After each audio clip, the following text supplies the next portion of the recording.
Bismillahirrahmanirrahim. Assalamu alaikum students. How are you all? I hope all will be good. I am your physics instructor Afaq Ashraf. बच्चों last time हम लोगों ने इसके conservation law देख लिए थे। हमारे पास एक मतलूब एनर्जी की जो इक्वेशंस थी वो भी आ गई थी। इसके बाद हम लोगों ने एस्केप वेलोसिटी को जाना, उसके साथ जो भी प्रोसीजर था उसको समझने की कोशिश की। आज का जो हमारा टॉपिक है वो है बच्चे आप लोगों का law of conservation of energy. मैंने कंजर्वेशन ऑफ एनर्जी के बारे में बताया था, तो उसके मुताबिक मैंने थोड़ा सा यहाँ पर आप लोगों को समझाने की कोशिश की है। उसके बाद आप लोगों का जो दूसरा टॉपिक है वो है वर्क एनर्जी प्रिंसिपल, कि जो चेंज इन एनर्जी होता है वो काइनेटिक एनर्जी का जो चेंज इन एनर्जी वो वर्क डन के इक्वल होता है। वो किस तरह से इक्वल है हम लोग उसके बारे में देखेंगे, उसको प्रूफ करेंगे। अभी तक आप लोगों ने हमारे चैनल को सब्सक्राइब नहीं किया तो इसको लाजमी सब्सक्राइब करें, लाइक कमेंट और शेयर करना मत भूलिएगा ताकि इस चैनल की जितनी भी एजुकेशनल वीडियोस हैं वो आप तक पहले पहुंची जा सके। तो आए बच्चे आज के लेक्चर को हम लोग स्टार्ट करते हैं। बच्चे काफ़ी देर पहले से भी ये चीज़ चलती आ रही है, जहाँ पर तनासब दो चीज़ों का होता है वो आपके पास बराबर की शक्ल में होता है। किसकी शक्ल में होता है? बराबर की शक्ल में। अगर आपके पास किसी एक क्वांटिटी का तनासब है तो उसकी दूसरी क्वांटिटी का जो तनासब है वो भी उसी लिहाज से होगा।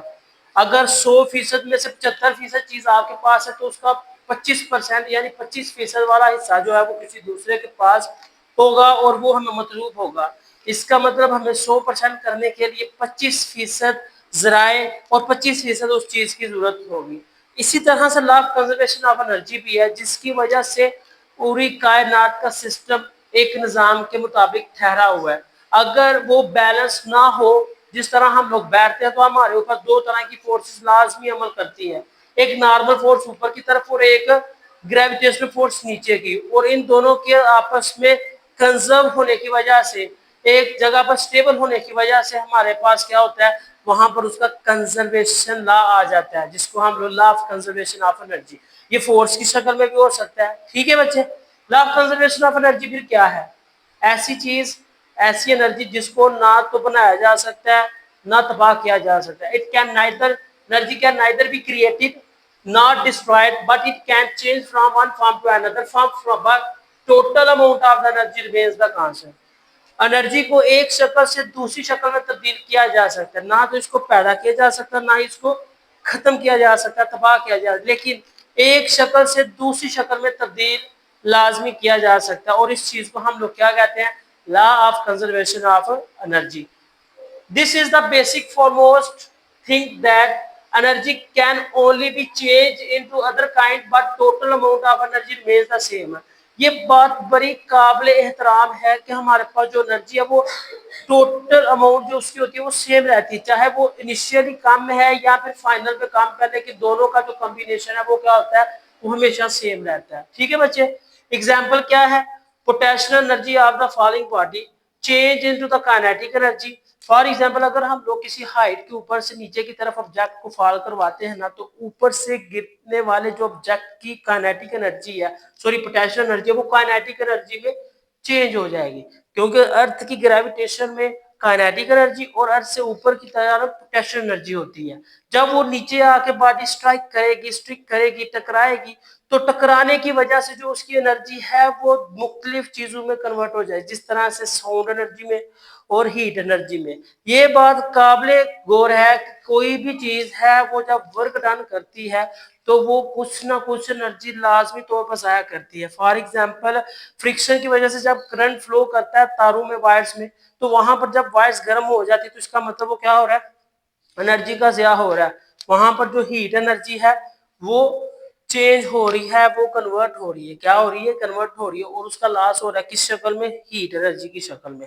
दूसरे नंबर पर जो हमारी फॉर मोस्ट इंपोर्टेंट हेडिंग है, फॉर मोस्ट इंपोर्टेंट जो टॉपिक है वो है वर्क एनर्जी प्रिंसिपल। बच्चे ये आप लोग लाजमी याद कीजिएगा, इस ये पेपर में अक्सर औकात पूछ लिया जाता है। ये बड़ा ही इम्पोर्टेंट थ्योरम है, वर्क एनर्जी प्रिंसिपल, यानी कि change in the kinetic energy of the system किस तरह से वर्क डन की इक्वल होती है।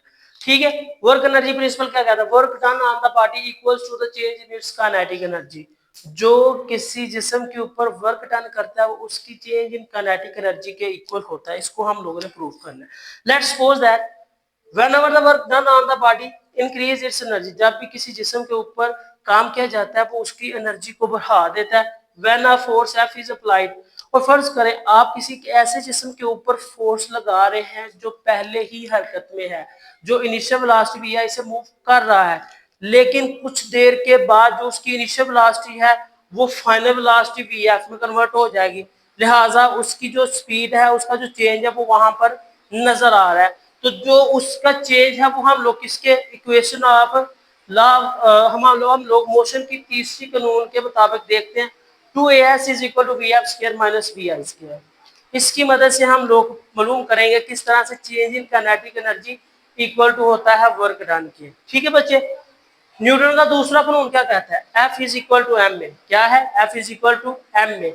एम में यहाँ से हम लोग ए की वैल्यू निकालते हैं, हमारे पास ए की वैल्यू जो आएगी वो क्या आ जाएगी, A is equal to F over M. इसको इक्वेशन 1 में पुट करें जो हमारे पास थर्ड इक्वेशन ऑफ मोशन है। जब ए की जगह हम लोग एफ ओवर एम को पुट करेंगे यहाँ पर तो ये हमारे पास इस तरह से इक्वेशन बन जाएगी। अब इस एम को हम लोग दूसरी साइड पर लेके जाएंगे, ये तकसीम हो रहा है उधर जाकर ज़रब होना शुरू कर देगा। फिर जब ज़रब होगा तो दूसरे ही स्टेप में हमारे पास क्या आ जाएगा, m into V F square minus V I square is equal to 2af(s), यानी कि फिर दो को उस साइड पर देख जाएंगे तो डिवाइड हो जाएगा, क्योंकि यहाँ पर वो क्या हो रहा है, ज़रब हो रहा है, उधर जाकर वो तकसीम हो जाएगा। ये फिर इक्वेशन हमारे पास इस तरह से बनेगी। ये आप लोगों को पता है फाइनल माइनस एडिशन किसके इक्वल है, चेंज डेल्टा के। तो ये किसमें चेंज आ रहा है, 1/2m स्क्वायर। ये बच्चे बेसिकली हमारे पास काइनेटिक एनर्जी का फार्मूला है, और काइनेटिक एनर्जी में जो चेंज होगा वो किसके इक्वल हो जाएगा, एफ के, और एफ किसके इक्वल है बच्चे, वर्क डन के। That's is the proof of our equation, क्या, work done is equal to change in its kinetic energy. तो जो वर्क डन होगा बच्चे वो काइनेटिक एनर्जी के चेंज के इक्वल होगा। Note, when a body raised up from the earth's surface, work done is equal to the change in its gravitational potential energy। जब हम किसी जिस्म को जमीन से उठाकर ऊपर की तरफ लेके जाते हैं सरफेस ऑफ अर्थ, तो वहां पर जो उसकी ग्रेविटेशनल फोर्स होती है वो नेसेसरी पोटेंशियल एनर्जी प्रोवाइड कर रही होती है। Similarly when a spring is compressed, the work done on it equal to the elastic.